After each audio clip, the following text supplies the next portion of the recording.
İki toxla dedik ki major göstər, minor göstər çıxıb ikiyə yarıya bölürük.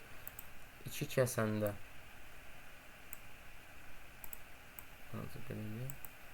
aha, yenə burada da baxırıq ki, müəyyən qədər n buraya yazsam, n buraya yazsam göz olaraq böyük göz bura, kiçik göz, yəni major göz bura, minor göz bura olur.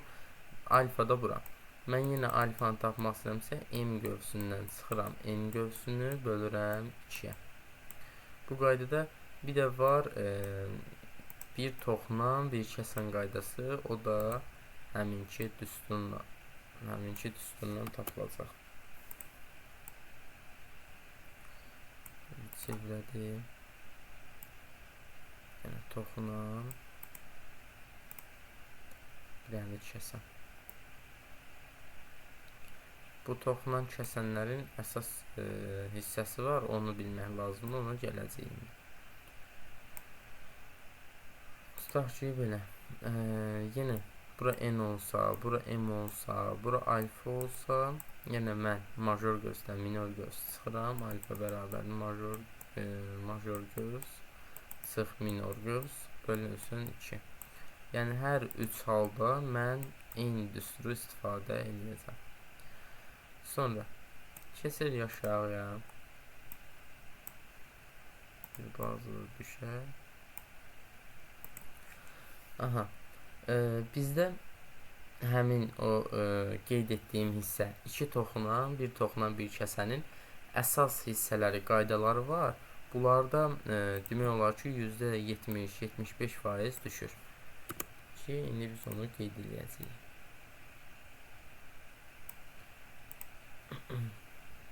Birini buradan çəkir.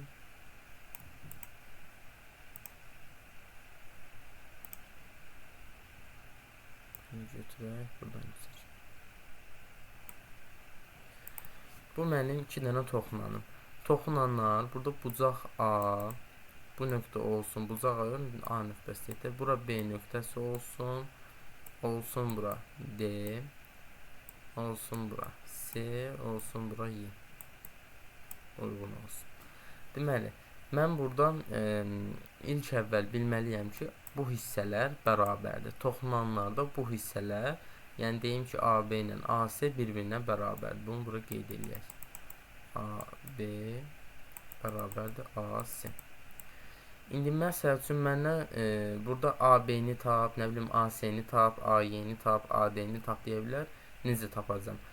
Bu hissə, yəni AB hissəsi vurulsun ümumi hissə, yəni AD bərabərdir. Bu hissə A-dan C-yə qədər, yəni AC vurulsun. Burada da həmçinin ümumi hissə, yəni AY. Deməli, buradan da məsəl üçün deyə bilər AD-ni tap və AB-ni tap. AB-ni tapsaq AC-ni də tapmış oluruq. AY-ni də soruşa bilər. Artıq fərqi yoxdur. Hər hansı bir nöqtəni soruşa bilər. Yəni mənim düsturum budur, bu qaydada tapıram. Sonra bizdə var bir toxla bir kəsənlə bağlı düstur var, qaydamız var. Tutsam ki, bu da buradan təxminən gəlir.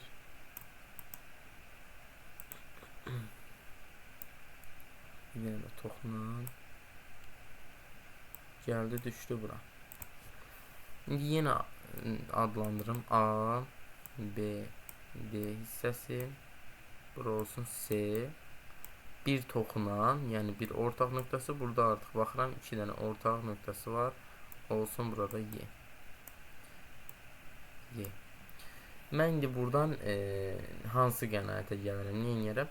Bu hissənin kvadratı, yəni AB-nin kvadratı ümumi olaraq bərabər nə? AC vurulsun ümumi hissə, yəni AY. AC vurulsun AY. Bunlar fərqli düsturlardır. Bu ayrı, bu da ayrı.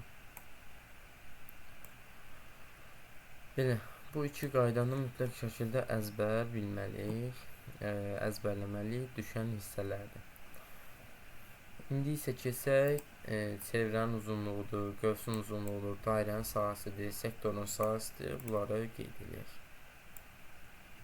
Çünki bəzən suallarda verir, məsəl üçün sektorun sahəsini verir, dairənin sahəsini istəyir. Belə hallar olur. Çevrənin uzunluğu qayda olaraq siz yazarsınız, mən bir olaraq qeyd edəm. Çevrənin uzunluğu L bərabərdir. L-lə işarə olunur. 2 pi r. Yəni buradan 2 r-lə də, yəni pi d-yə gətirə bilərəm. Çünki d bərabərdir 2 r.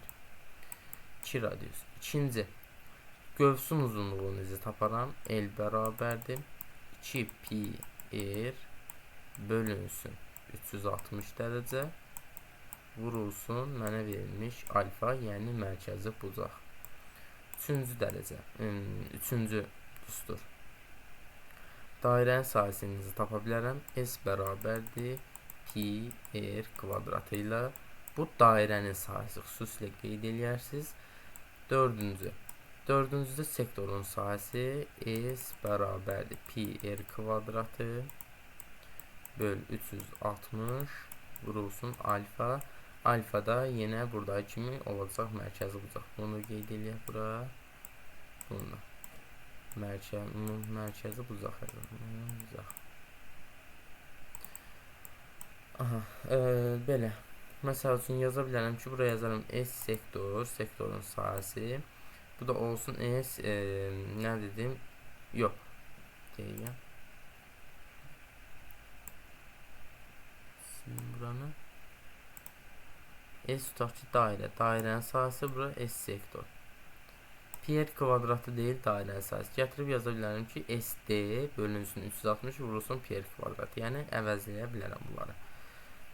Bunları da yadda saxlayaq, mütləq bilək. Aydındır. Bəli, müəllim. Çevrə hissəsi bu qədər. Yəni bundan başqa bizim qeyd edəcəyimiz hissə, düstur qalmadı. Qaldı bizdə nə? Biz axırıncı və ikinci hissədən bir dənə sayaq. Funksiyaları bitirmişik. Trigonometrik funksiyalarını da bitib. Qrafiklər bunlar heç bitib. Loqaritmada bitib. Kompleks ədədləri keçmişik. Koordinatlar sistemi, vektorlar keçmişik. Bir dənə deyəsən səhv eləmirəmsə, o fəza fiqurları, çoxüzlülər, bunlar qalır bizə. Fırlanma Mən bir də ehtimal nəzəriyyəsi olmalıdır. Kombinizon permutasiya. Bəli, ehtimal. Ehtimalda, ehtimalın daxilində permutasiya, kombinizon və ehtimalın özü statistika. Bu qalır. Birinci hissədən nə qalır? Qalır bizə çoxluqlar, bərabərsizliklər. Belə. Aha.